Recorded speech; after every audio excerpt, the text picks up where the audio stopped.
Welcome students in today's class. Lastly, we start the chapter that is C++. Now, the next topic is polymorphism. There are two types of polymorphism. First is compile time and second is runtime polymorphism. In compile time, we have function overloading and operator overloading. Compile time में आपको पढ़ना है function overloading and operator overloading. After that, in runtime polymorphism, there is a topic that is virtual function. Okay. Now, first, what do you mean by polymorphism? Polymorphism is a special feature of C++. C++ का एक feature है polymorphism. Poly means, what do you mean by poly? Poly means many and morphism means form. ठीक है? Polymorphism की simple meaning क्या है? One name, many form. That is polymorphism. So meaning of polymorphism is one name with multiple form, that is called as polymorphism. Polymorphism मतलब क्या होता है? One name और उसके different अलग अलग form, that is polymorphism. For example, जैसे आप area find out करने के लिए, if I am creating a member function, मैंने एक member function बनाया जिसमें मुझे area find करना है, ठीक है? अगर आप area of circle, for example, अगर आपको circle का area find out करना है, at that time circle का area find out करने के लिए formula different है. For example, ये मैंने circle के लिए लिखा है, ठीक है? If I want to find the area of square, तो at that time यहाँ पे इसके लिए कुछ different formula होगा. After that, अगर मुझे triangle का formula, triangle का area find out करना है, इसके लिए कुछ अलग different formula होगा. Means क्या हो रहा है? नाम एक ही है. There is the same name, that is area, area, area, but हर तीनों का जो form है, a way of writing a code, that is different. So polymorphism is like that कि same name with multiple form, that is polymorphism. ठीक है? Example क्या बताया मैंने? जैसे फॉर एग्जाम्पल आपको एरिया फाइंड आउट करना है. एरिया अगर सर्कल का फाइंड आउट करने के लिए अगर आप प्रोग्राम लिख रहे हो तो इसका जो फॉर्मूला है वो डिफरेंट होगा. सर्कल का फॉर्मूला डिफरेंट होगा, स्क्वायर का फॉर्मूला डिफरेंट होगा, रेक्टेंगल का फॉर्मूला या ट्रायंगल का फॉर्मूला डिफरेंट होगा. तो यहाँ पे क्या हो रहा है? नाम सेम है, that is area, area, area, लेकिन तीनों का फॉर्म डिफरेंट डिफरेंट है. So that is polymorphism. Polymorphism means क्या होता है? One name with multiple form, that is called as polymorphism. After that, polymorphism is referred to identically named method, means member function have the different behavior depending on the type of object they are referred. जैसे मैंने अभी आपको example बताया कि हर जो polymorphism में जो भी आप member function create करोगे, उस मेंबर फंक्शन में हर मेंबर फंक्शन की कोडिंग अलग अलग होगी. नेम सेम होगा बट कोडिंग अलग अलग होगी. ठीक है? तो जो मतलब जो आप ऑब्जेक्ट क्रिएट करोगे वो ऑब्जेक्ट पर्टिकुलर मेंबर फंक्शन को कॉल करेगा. We see how member function call होंगे with the help of object. Okay, now first is compile time polymorphism. हमने पढ़ा पॉलीमॉर्फिज्म के दो टाइप होते हैं. What you mean by polymorphism? One name with multiple form, that is called as polymorphism. There are two type of polymorphism. First is compile time, second is runtime. ठीक है? तो first we will see what you mean by compile time polymorphism. Compile time polymorphism is also known as early binding or static binding. Compile time polymorphism को और क्या बोलते हैं? It is also called as early binding and static binding. What you mean by static means पहले से सारी चीजें fixed होती है compile time में. Okay. In compile time, overloaded member function are selected by matching the argument. ठीक है? जो भी member function आप call करोगे वो कैसे call होगा? Argument match होंगे. What you mean by argument? जो हम parameter list pass करते हैं, variable pass करते हैं, that is argument. I will tell you in program what is argument. Both the type and number. This information is known to the compiler at compile time. ठीक है? Compiler को कौन सा member function call करना है ये compiler को compile time में पता चलता है. Therefore, the compiler is able to select at compile time. That's why it is called as compile time polymorphism. Compiler ये डिसाइड करता है कि उसको कौन सा मेंबर फंक्शन कॉल करना है at compile time. ठीक है? That's why it is called as compile time polymorphism. It's two type. इसके दो टाइप है कंपाइल टाइम पॉलीमॉर्फिज्म के. First is function overloading and second is operator overloading. हम one by one देखेंगे what you mean bye function overloading, what you mean bye operator overloading. Okay, now first is function overloading. Function overloading क्या होता है? This is the type of compile time polymorphism. ठीक है?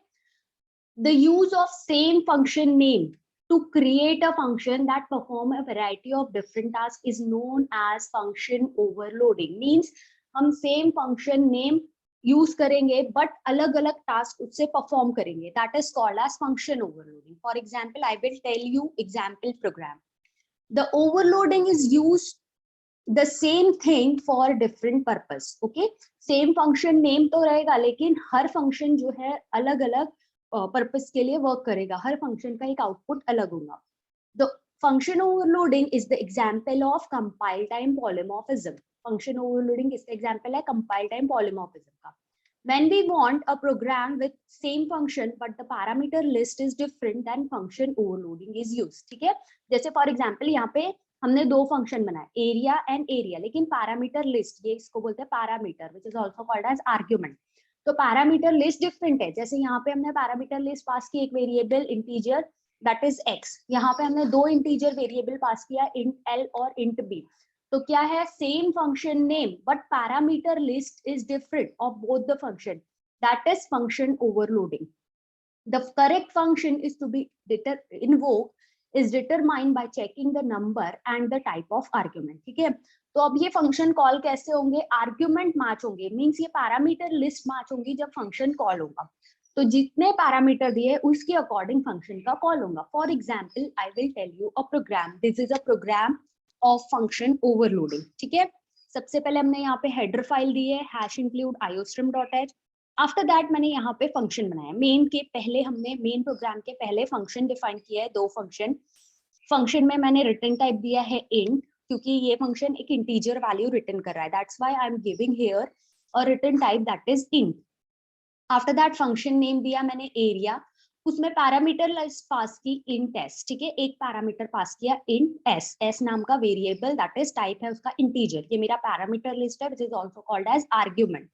ठीक है, second function बनाया मैंने इंट, फिर से एरिया नाम का फंक्शन बनाया. आफ्टर दैट यहाँ पे पैरामीटर लिस्ट मैंने पास की इंट एल और इंट बी, दो पैरामीटर पास की. अब हम देखते हैं कि फंक्शन कैसे कॉल होगा. फर्स्ट वॉइड मेन, मेन में आ गया कंपाइलर, उसने देखा सी आउट एरिया और 10 लिखा है, मीन्स अब कंपाइलर फाइंड करेगा एरिया नाम का फंक्शन कहाँ है जिसमें एक पैरामीटर है. ठीक है, कंपाइलर सर्च करेगा, तो कंपाइलर यहाँ पे पहुंचा इस फंक्शन पे, दैट इज कि एरिया नाम का फंक्शन कहाँ है जिसमें सिंगल पैरामीटर है, एरिया नाम का फंक्शन विद सिंगल पैरामीटर. तो कंपाइलर को ये वाला फंक्शन मिला दैट इज इंट एरिया, जहाँ पे सिंगल पैरामीटर है, लेकिन यहाँ पे तो फंक्शन सिर्फ डिक्लेयर हुआ है. अब कंपाइलर सर्च करेगा ये फंक्शन डिफाइन कहाँ हुआ है, तो जहाँ पे ये फंक्शन डिफाइन हुआ है कंपाइलर उस स्टेप पे पहुंचेगा. यहाँ पे ये फंक्शन डिफाइन हुआ है जिसमें क्या लिखा है, रिटर्न एक इंटीजर वैल्यू रिटर्न कर रहा है that is s into S. तो s की वैल्यू क्या है, s की वैल्यू हमने जब फंक्शन को कॉल किया तो हमने पास की वैल्यू 10, तो 10 इंटू 10 होगा, दैट इज इसका आउटपुट आपको मिलेगा 100. ठीक है, आफ्टर दैट फिर कंपाइलर नेक्स्ट स्टेप पे आया, सी आउट एरिया 5,10. अब कंपाइलर सर्च करेगा ऐसा एरिया नाम का फंक्शन का है जिसमें दो पैरामीटर पास किए हुए हैं.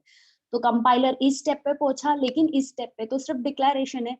कंपाइलर अब सर्च करेगा कि ये फंक्शन डिफाइन कहाँ हुआ है, तो this function is defined here. तो यहाँ पे एल और बी की वैल्यू क्या पास की है जब फंक्शन कॉल किया है, तो एल की वैल्यू पास की है 5, बी की वैल्यू पास की है 10, तो 5 इंटू 10 होगा दैट इज 150. ठीक है, 5 इंटू 10 होगा और you got output that is 150. तो फंक्शन ओवरलोडिंग में क्या हो रहा है, हम सेम फंक्शन नेम यूज कर रहे हैं विद डिफरेंट पैरामीटर लिस्ट. ठीक है, हमने यहाँ पे सेम फंक्शन नेम यूज किया है दैट इज एरिया और area, but parameter list different pass की है. तो depending on parameter the particular function gets call. ठीक है, जब आप फंक्शन को कॉल कर रहे हो तो कंपाइलर पैरामीटर लिस्ट को मैच करेगा. ठीक है, और उसके according it will call a particular function. ठीक है, यहाँ पे उसने पैरामीटर लिस्ट मैच की कि कहाँ पे एक आर्ग्यूमेंट और एक पैरामीटर पास किया हुआ है, यहाँ पे एक पैरामीटर पास किया हुआ है, तो ये फंक्शन कॉल होगा. आफ्टर दैट कंपाइलर सर्च करेगा कहाँ पे दो पैरामीटर पास किए हुए हैं, यहाँ पे दो पैरामीटर पास किए हुए हैं, तो ये फंक्शन कॉल होगा. I will show you execution of this code also. Okay, here I'm using online editor. मैंने online editor use किया है and I run this code. Same code हमने लिखा है. ठीक है, फर्स्ट फंक्शन कॉल हुआ एरिया जहाँ पे सिंगल पैरामीटर पास किया हुआ है, तो I got a value that is 100. After that second मैंने पास सेकेंड फंक्शन कॉल हुआ है जिसमें 2 आर्ग्यूमेंट हमने पास किया है, दैट इज 5, 10. तो आई गॉट आंसर, सॉरी मैंने वहां पे आपको 150 बता दिया, sorry sorry sorry. So where I got there I got answer that is 50. Okay, so this is your function overloading. After that, next topic is operator overloading. We will see this topic in next class.